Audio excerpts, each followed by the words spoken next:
Doctor Baba Saheb Ambedkar open university.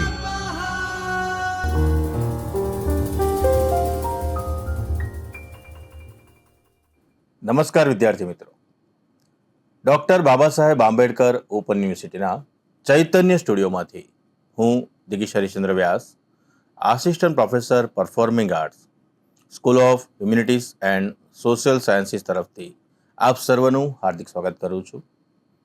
વિદ્યાર્થી મિત્રો, નાટ્યશાસ્ત્રના ડિપ્લોમા ઇન થિયેટર આર્ટ્સ અભ્યાસક્રમના પેપર 4, જેના પ્રકરણ 7 પાશ્ચાત્ય નાટકના તત્વો એ વિશે આપણે વાત કરતા હતા. પ્લોટ, કેરેક્ટર, થીમ, ડિક્શન એ વિશે આપણે વાત કરી. આજે આપણે એ ચર્ચાને આગળ વધારીશું. ધ્યાનપૂર્વક સાંભળશું. પાશ્ચાત્ય નાટકનું હવે પછીનું તત્વ છે સોંગ, એટલે કે ગાન. એરિસ્ટોટલે ગાનનું મહત્વ સ્વીકાર્યું છે. ટ્રેજેડીમાં વૃંદગાન, કોરસનું મહત્વ વધુ છે. ગાન એ માત્ર સંગીતમય નહીં, પણ નાટકની ક્રિયા સાથે તેનો અનુબંધ હોવો જોઈએ. કોરસ એ ગ્રીક નાટકનું આગવું લક્ષણ છે, જે સંસ્કૃત નાટકોમાં જોવા મળતું નથી. ગ્રીક રંગમંચ ઉપર કોરસ સતત હાજર રહેતું અને બનતા બનાવોની સમીક્ષા કરતું. એટલું જ નહીં, મંચ પર રજૂ ન કરી શકાય એવી ઘટનાઓની સૂચના પણ આપતું. વળી નેપથ્યમાં ઘટતી ક્રિયાઓનો અહેવાલ પણ આપતું. કેટલાક વિવેચકો માને છે કે ગ્રીક નાટકોમાં આવતું કોરસ આદર્શ પ્રેક્ષકની ગરજ સારતું. નાટ્યકારને અભિપ્રેત નાટકના હાર્દનું કે પાત્રોના મનોગત વ્યાપારોનું એ કોરસ પૃથ્થકરણ કરી પ્રેક્ષકો સમક્ષ રજૂ કરતું. નાટ્ય સાહિત્યના ઇતિહાસના પ્રારંભિક તબક્કે એસ્કાઇલસ જેવાએ નાટ્ય સ્વરૂપની મર્યાદાનો તોડ લાવી અકથ્ય કે અવ્યક્ત વિચારને વાચા આપી. એણે મુશ્કેલીનું નિરાકરણ કર્યું. નાટકના આયોજનની મર્યાદામાં રહીને જેટલે અંશે કોરસનું સંભાષણ નાટકના કાર્યની બહાર છે, અનાટ્યાત્મક છે, તેટલે અંશે એ પાત્રના મનમાં રહેલા અવ્યક્ત વિચારને પ્રકટ પણ કરે છે, અને તે પણ નાટકના સાતત્યનો ભંગ કર્યા વિના. નાટકની તાકાત વધારી પદ્ય નાટકની સીમાઓ વિસ્તારે છે. ઉદાહરણ તરીકે, ઇડિપસના મનમાં જે છે એને પોતાને અપ્રગટ રાખવાનું છે, પણ જેને પ્રગટ કર્યા વિના ચાલે એમ નથી, કારણ કે નાટકની એ શરત છે. તો એ કાર્ય કોણ કરે? સંવાદ? ના, એ કોઈ પાત્ર દ્વારા વ્યક્ત થઈ શકે એમ નથી. તો પછી એ કાર્ય કોરસ દ્વારા જ કરવું રહ્યું. નાટ્ય સ્વરૂપ ન ઝીલી શકે એવા વિચારોને પ્રગટ કરવા સંવાદની મર્યાદામાંથી નાટ્યકાર આમ રસ્તો શોધી લે છે અને કોરસનો ઉપયોગ કરે છે. એ કોરસનું નિવેદન કેટલીક વાર નિવેદન જેવું લાગે, ચિંતન જેવું લાગે, ગત ઘટનાઓના પડઘા જેવું લાગે, છતાંય મુખ્ય પાત્રના માનસનું, અન્ય પાત્રોના મનમાં ચાલી રહેલી ઘડભાંગનું, નાટકના કેન્દ્રવર્તી વિચારનું એ રહસ્ય પ્રગટ કરે છે. અને આ બધું પ્રેક્ષકની દ્રષ્ટિએ આવશ્યક છે. કોરસ એ નાટકના આયોજનનો એક ભાગ બની નાટકના વિચારનો વિસ્તાર કરે છે. પાત્રનો જે અવ્યક્ત વિચાર, અનસ્પોકન થોટ છે, જે અવ્યક્ત વિચાર નાટકનું હાર્દ છે, અને જે સમજ્યા વિના નાટક તરીકે સ્વીકારી શકાતું નથી, એ વિચારને પ્રગટ કરવાનું કામ કોરસ કરે છે. વિદ્યાર્થી મિત્રો, ઇડિપસ રેક્સ નાટકના સ્વરૂપનો સ્પષ્ટ ખ્યાલ રાખવા માટે સોફોક્લિસ કોરસનો કેવી રીતે ઉપયોગ કરે છે એ વિચારણા અનિવાર્ય બની જાય છે. આ નાટકમાં આવતા કોરસમાં 12થી 15 માણસો છે. તેઓ એલ્ડર્સ ઓફ થીબ્સ કહેવાય છે. થીબ્સ કે એથેન્સના નાગરિકોનું પ્રતિનિધિત્વ જાળવવાનો કોરસ પાછળ હેતુ નથી, કારણ કે થીબ્સના નાગરિકોનું પ્રતિનિધિ મંડળ ઇડિપસના રાજમહેલ આગળ આવે છે ત્યારથી નાટકનો આરંભ થાય છે, અને આ પ્રોલોગ પછી કોરસ પ્રવેશ કરે છે. એથેન્સના નાગરિક વતી કોરસ સીધું બોલતું નથી, જાણે કે નાટક રંગભૂમિ પર નહીં, કોઈ વિશાળ ખંડમાં ભજવાતું હોય અને પ્રેક્ષકો ધાર્મિક વિધિ જોઈ રહ્યા હોય એવો ખ્યાલ રહ્યા કરે છે. એક રીતે તો થીબ્સનું અને એથેન્સનું ચોક્કસ દ્રષ્ટિબિંદુ કોરસ રજૂ કરતું હોય એમ લાગે છે. જ્યારે કોરસ તખ્તા પર આવે છે ત્યારે સોફોક્લિસનું પ્રેક્ષક વર્ગ તખ્તા પર આવી પવિત્ર યુદ્ધ નિહાળી રહ્યો હોય એવો ભાસ થાય છે. કોરસને માથે પવિત્ર જવાબદારી છે. જે પ્રશ્ન ચર્ચાઈ રહ્યો છે તે એના માટે ઘણો મહત્વનો છે. આ દ્રષ્ટિએ કહી શકાય કે કોરસ પ્રેક્ષક વર્ગ અને નાગરિક વર્ગનું પ્રતિનિધિત્વ જાળવી રહ્યું છે. અહીં કોરસ એ માત્ર ક્ષણિક લાગણીઓથી ઉશ્કેરાઈ ગયેલું નાનકડું ટોળું નથી, પરંતુ આત્મજાગૃતિ અનુભવતા સમાજના વિચારવાહક તરીકે તે તખ્તા પર આવે છે. કોન્શિયન્સ ઓફ રેસ તરીકે તે તખ્તા પર રજૂ થાય છે. વિદ્યાર્થી મિત્રો, એરિસ્ટોટલના સિદ્ધાંત પ્રમાણે સોફોક્લિસ કોરસનો ઉપયોગ એક મહત્વના પાત્ર તરીકે કરે છે. નાટકના કાર્યમાં એનો ઘણો હિસ્સો છે. યુરિપિડિસના નાટકમાં બને છે તેમ વચગાળે માત્ર સંગીત ગીત પૂરું પાડવાનું કામ અહીં કોરસ કરતું નથી. સોફોક્લિસના નાટકમાં સમૂહ વ્યક્તિત્વનો આવિષ્કાર છે. એની પોતાની પ્રણાલિકા છે. એની પોતાની સ્વતંત્ર વિચાર પદ્ધતિ છે. કોરસ સમૂહ છે, એ જીવંત છે. નાટકના કાર્યનું સહભાગી કોરસ છે, પરંતુ નાટકના મુખ્ય પાત્રે સ્થાપિત કરેલી નીતિને તે અનુસરે છે. કોરસની સંમતિ લઈ નાટકમાં પ્રથમ સાક્ષી તરીકે ટાયરેસિયસને બોલાવવાનો નિર્ણય લેવામાં આવે છે. ટાયરેસિયસ અંધ છે, પણ ઇડિપસ અને કોરસ માને છે કે જો કોઈ પણ વ્યક્તિ સત્યનું દર્શન કરાવવાની શક્તિ ધરાવતી હોય તો તે વ્યક્તિ ટાયરેસિયસ છે. ટાયરેસિયસને દોરીને લાવવામાં આવે છે. કોરસ તેનું અભિવાદન કરે છે. જુઓ, તેઓ એવા માનવને લાવી રહ્યા છે જેની સત્ય જ પ્રકૃતિ છે, સ્વભાવ છે, ઈશ્વર જેવા વંદનીય ભવિષ્યવેતા. આમ પ્રોલોગ પછી કોરસનો પ્રવેશ થાય છે. એના મનમાં જાગેલા પ્રશ્નોના જવાબ માંગે છે. દેવોને ઉદ્બોધન કરે છે. શહેરની દુઃખદ પરિસ્થિતિ પર સૌનું ધ્યાન કેન્દ્રિત કરે છે. ત્યારે ધાર્મિક વિધિના ઉત્સવ માટે જોઈતી ભૂમિકા બંધાઈ જાય છે અને મુખ્ય કાર્યનો આરંભ થાય છે. કાર્યના જુદા જુદા તબક્કા આંકતા જવાની અને ટ્રેજિક રિધમના જુદા જુદા સ્વરૂપનું અન્વેષણ કરવાની જવાબદારી કોરસની છે. નાયક અને એના વિરોધી પાત્રો હેતુ સ્થાપે છે અને કરુણ ઘટના પરંપરા શરૂ થાય છે.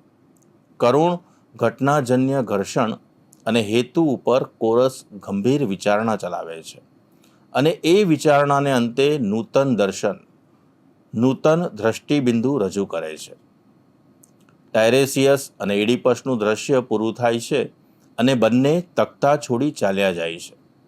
ત્યારે એક બાજુ ઊભેલું કોરસ આગળ આવે છે, તખ્તાનો કબજો લે છે, ગાય છે. ઇડિપસ અને ટાયરેસિયસ વચ્ચે થયેલા આ યુદ્ધના તબક્કે કરુણ લયની પ્રથમ ભૂમિકા આવે છે. હેતુ છતો થાય છે. આ હેતુ ક્રોધ અને ભાવોદ્રેક એટલે કે પેશનમાં પરિવર્તન પામે છે અને કોરસ આ પેશનને અંતે પરિસ્થિતિના નૂતન દર્શનની રજૂઆત કરે છે. આ નૂતન દર્શન તે ઇડિપસ કદાચ ગુનેગાર હોય તે, પણ આ દર્શન આ તબક્કે સ્પષ્ટ નથી. એની ઝાંખી માત્ર છે. એ માત્ર ભ્રાંતિ પણ હોય, દુષ્ટ સ્વપ્ન પણ હોય. પોતાની શોધમાં કોરસ પણ અહીં સિદ્ધિ મેળવી શકતું નથી. કોરસ સમક્ષ સંપૂર્ણ સત્ય તો આગળ ઉપર પુરવાર થાય છે. ધાર્મિક વિધિની દ્રષ્ટિએ તો શહેરના બધા જ નાગરિકો શહેરની સુખાકારી ઝંખી રહ્યા છે. આમાં ઇડિપસ અને કોરસ એ મહત્વનો ભાગ ભજવે છે. ઇડિપસ અને એના વિરોધીઓ વચ્ચેની સમતુલા કોરસ જાળવી રાખે છે. તેઓના યુદ્ધમાં દરેક તબક્કે સીમાચિહ્નો આંકે છે અને ફંટાતા અને ટકરાતા હેતુઓ માટે વિશદ ભૂમિકા રચે છે. પ્રાચીન ધાર્મિક વિધિમાં પણ કોરસ અગત્યનો ભાગ ભજવતું. આ નાટકના ધાર્મિક વિધિ સ્વરૂપ ઉપર પણ એ રીતે કોરસ પ્રકાશ પાડે છે. વિદ્યાર્થી મિત્રો, હવે જોઈએ કોરસની સંખ્યા. ગ્રીક કોરિયન CHOREUEIN એટલે કે નૃત્ય કરવું, એ પરથી નૃત્ય ગાન કરનારના સમૂહને કોરોસ નામ અપાયેલું. પછી તે ગ્રીક નાટકનું મહત્વનું અંગ બન્યું. એટલે જ ડાયથીરેમ્બમાંના કોરસને ટ્રેજેડીમાંના કોરસ વચ્ચેનો ભેદ નોંધવો જોઈએ. પહેલો ભેદ, ડાયથીરેમ્બમાં એ ચક્રાકારે ભ્રમણ કરતું, જ્યારે ટ્રેજેડીમાં ચતુષ્કોણ આકારે તાલબદ્ધ રીતે. બીજો ભેદ, ડાયથીરેમ્બમાં એની સંખ્યા 50ની હતી, જ્યારે ટ્રેજેડીમાં એસ્કાઇલેસે 12ની, સોફોક્લિસે 15ની કરી. એમ સંખ્યા લેખક પ્રમાણે વધતી અને ઘટતી ગઈ છે. ત્રીજો ભેદ, કોરલ ઓડનું સમૂહ ગાન થતું, જ્યારે ટ્રેજેડીમાં કોરસ નેતા કેટલીક પંક્તિઓ માત્ર બોલતો. હવે આપણે જોઈએ વિવિધ પ્રકારના કોરસ. મિત્રો, શરૂઆતના કોમસ સાથેના સંબંધને લીધે પક્ષીઓ, દેડકા, બકરા, સાપ, મધમાખીઓનો ખ્યાલ આપતા કોરસ પણ હતા. આના કરતાં એ વિચિત્ર રૂપમાં વાદળો, સ્વપ્ન, શહેર, ઋતુ, ટાપુ, કાયદો, વહાણ વગેરેનો ખ્યાલ આપતા કોરસ પણ હતા. ઓલ્ડ અને મિડલ કોમેડીના લેખકોએ કોરસની કરેલી કલ્પનાનું વૈવિધ્ય આમાં જણાય છે. કોરસમાં હંમેશા પુરુષ સભ્યો હતા, પણ તેમના કેટલાક અથવા બધા જરૂર પડીએ સ્ત્રી વેશમાં પણ આવતા. એરિસ્ટોફેનિસના નાટકમાં વાદળોની સ્ત્રીઓ તરીકે કલ્પના કરવામાં આવી છે. ન્યૂ કોમેડીનો ઉદય થતાં કોરસની અગત્ય ઓછી થઈ. સામાન્યપણે કોરસ મુખ્ય પાત્ર પ્રત્યે સમભાવથી જોતું હોય છે. આ સમભાવને વધુ દ્રઢ કરવા મુખ્ય પાત્રની જે જાતિ, વય હોય એ પ્રમાણે કોરસની પસંદગી અને રચના કરવામાં આવતી. એસ્કાઇલસના લાઇબેશન બેરર્સમાં ટ્રોજન ગુલામ સ્ત્રીઓનું કોરસ છે અને પોતાના પિતાના ખૂની પર વેર લેવાની ઇલેક્ટ્રાની વૃત્તિને પોષે છે. સોફોક્લિસના એન્ટિગનીમાં વૃદ્ધજનોનું કોરસ છે અને સ્વાભાવિક રીતે નાયિકાના વર્તન પ્રત્યે તેને નફરત હોય છે. એગામેમ્નોનમાં મેસિનિયાની સ્ત્રીઓના કોરસ ઉપરાંત ટ્રોજન બાનના કોરસનો ઉપયોગ કરવામાં આવ્યો છે અને એ દ્વારા કોરલ કથાગીત રજૂ કરવામાં આવ્યું છે. આમ કોરસના નાટ્યાત્મક સ્વરૂપ સાથે કોરલ ગીત સુસંગત હોય એટલું બસ નથી. કોરલ ગીતને નાટકના વસ્તુ સાથે પણ સંબંધ હોવો જોઈએ. મિત્રો, હવે જોઈએ સ્પેક્ટેકલ એટલે કે દ્રશ્ય વિધાન. ટ્રેજેડી એ કાવ્યનો પ્રકાર હોય, એનું વસ્તુ વિધાન એવી રીતે થવું જોઈએ કે કથાનક કે વાર્તા રૂપે નહીં, પણ ક્રિયાત્મક રૂપે રજૂ થવું જોઈએ. માટે એરિસ્ટોટલ અહીં દ્રશ્યાત્મકતાની મહત્તાનો સ્વીકાર કરે છે. દ્રશ્યતા અથવા દ્રશ્ય વિધાનને પોતાનું એક ભાવાત્મક આકર્ષણ છે, પરંતુ બધા અંગોમાં તે ઓછામાં ઓછું કલાત્મક અને કાવ્યકલા સાથે ઓછામાં ઓછું સંલગ્ન છે. કારણ કે વિવેચકો માને છે કે ટ્રેજેડીનો પ્રભાવ પ્રયોગ અને નટ વિના પણ અનુભવાય છે. વળી દ્રશ્યાત્મક અસરનું નિર્માણ કવિની કલા કરતાં મહદ અંશે નેપથ્ય વિશારદની કલા પર જ અવલંબે છે. ભીતિ અને કરુણા દ્રશ્યાત્મક સાધનો સ્પેક્ટેકલથી પણ નિર્માણ થઈ શકે. ટ્રેજેડીના લેખકોને એરિસ્ટોટલે સૂચન કરે છે કે એમણે નાટકનું વસ્તુ ગોઠવતી વખતે દ્રશ્યને પોતાની નજર સામે રાખવું જોઈએ, જેથી રંગભૂમિ પર ખુલ્લી પડી જાય એવી અસંગતિઓ પ્રવેશવા ન પામે. વિદ્યાર્થી મિત્રો, મહોરાના ઉપયોગ વિશે આપણે જાણીએ. પ્રાચીન રંગભૂમિની પ્રતિભાને અનુરૂપ મહોરાનો વિશિષ્ટ ઉપયોગ થયેલો જણાય છે. મહોરાના ફાયદા પણ હતા, ગેરફાયદા પણ હતા. મહોરાને લીધે થોડા અભિનેતાઓ એક કરતાં વધારે પાત્રો ભજવી શકતા. અભ્યાસીઓના મત પ્રમાણે મહોરાની રચના એવી હતી કે અભિનેતાનો અવાજ હોય એના કરતાં મોટો લાગતો. અને ગ્રીક રંગભૂમિના વિશાળ વિસ્તારને પહોંચી વળવામાં મદદરૂપ થતો. મોહરાને લીધે મોઢા પરની ભાવરેખાઓ દેખાતી નહીં, ભાવ પલટા જોઈ શકાતા નહીં. પાત્રના પલટાના ભાવને અનુરૂપ નાટકના પ્રયોગ દરમિયાન મોહરું બદલવામાં પણ આવતું. આ ત્યારે જ શક્ય બનતું કે પાત્ર બહાર હોય અને વચગાળામાં બની ગયેલી કોઈ ઘટનાના પ્રત્યાઘાતો એ પાત્રના મોઢા પર બતાવવાના હોય. સોફોક્લિસના ઇડિપસ ધ કિંગમાં બને છે તેમજ ઇડિપસે આંખો ગુમાવી તે પહેલાં અને પછી પાત્રે પહેરેલું મોહરું બદલવામાં આવે છે. મિત્રો, હવે જોઈએ ગ્રીક રંગભૂમિ અને રંગતંત્ર.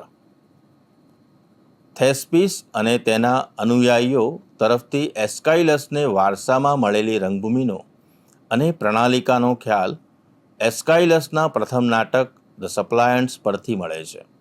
આ નાટક લખાયું ત્યારે નાટ્યગૃહ જેવું ખાસ નહીં, પ્રેક્ષકો માટે બેસવાની ચોક્કસ વ્યવસ્થા પણ નહીં. અભિનેતાઓ ઓર્કેસ્ટ્રાના વર્તુળમાં રહી નાટક રજૂ કરે. તખ્તાની પશ્ચાદભૂમાં ખુલ્લું આકાશ અને દૂર દૂર સુધી ચિત્રાત્મક વિસ્તાર. સપ્લાયન્ટ્સ ડાયથીરેમ્બના સ્વરૂપને મળતું નાટક હોવાથી એમાં કાર્ય નહિવત. કોરસ જાણે સમૂહ નાયક હોય એમ વર્તે. આથી પાત્રાલેખનનો અભાવ. આમ છતાંય એ નાટક જ માત્ર ધાર્મિક વિધિ નહીં, નાટકનું પ્રાથમિક સ્વરૂપ. ધીમે ધીમે તખ્તો આકાર લેતો ગયો.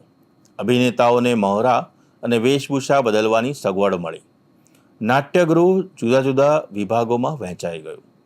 ઓર્કેસ્ટ્રા અલગ, ઓર્કેસ્ટ્રાથી તખ્તો અલગ, પ્રેક્ષકો માટે બેઠક વ્યવસ્થા અલગ.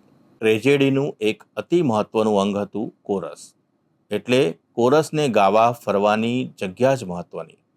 ગ્રીક થિયેટરમાં એ મધ્યમાં ગોળાકારે આવેલી છે. એ જ ઓર્કેસ્ટ્રા એટલે કે નૃત્ય સ્થાન. કોરસમાંના અભિનેતાનો વેશ કે મોહરું ઝડપથી બદલવામાં આવતા.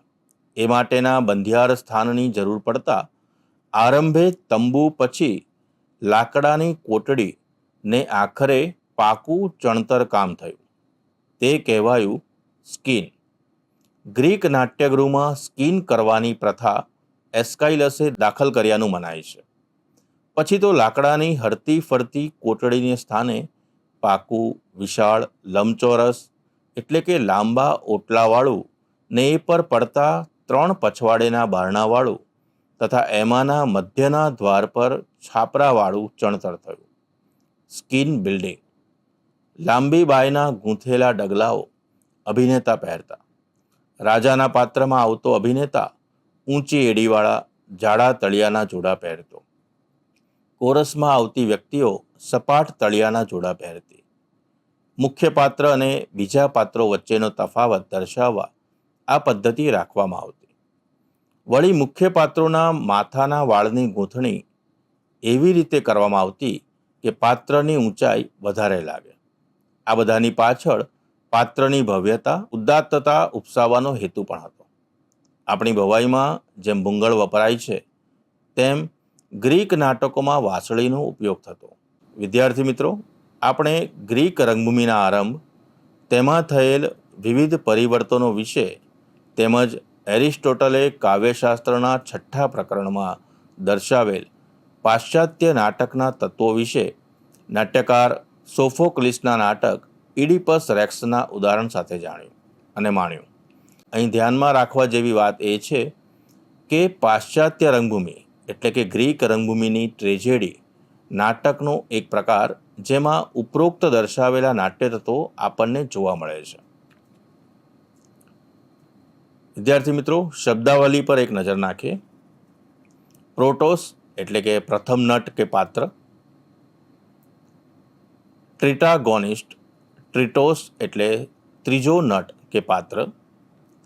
એગોનિસ્ટ એટલે કે મુખ્ય પાત્ર. એન્ટાગોનિસ્ટ એટલે કે મુખ્ય પાત્રનો મુકાબલો કરનાર કે વિરોધ કરનાર.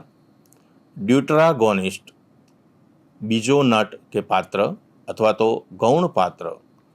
સ્ફિંક્સ રાક્ષસી, માથું સ્ત્રીનું અને શરીર સિંહનું ગ્રીક દંતકથા પ્રમાણે. ઓર્કેસ્ટ્રા એટલે કે નૃત્ય સ્થાન. કોરસને ગાવા ફરવાની જગ્યા. Skin building. ગ્રીક નાટ્યગૃહમાં પાકું વિશાળ લંબચોરસ લાંબા ઓટલાવાળું ને એ પર પડતા 3 પછવાડેના બારણાવાળું તથા એમાંના મધ્ય દ્વાર પર છાપરાવાળું ચણતર થયું. એને કહેવાય સ્કિન બિલ્ડિંગ.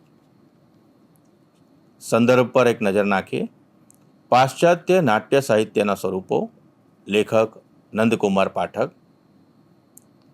ગુજરાતી વિશ્વકોશ જેની વેબસાઇટ. લેખક નલિન રાવળ. રજનીકાંત પંચોલી. ભરતનાટ્યશાસ્ત્ર આધુનિક સંદર્ભ. લેખક પ્રોફેસર ડૉક્ટર મહેશ ચંપકલાલ.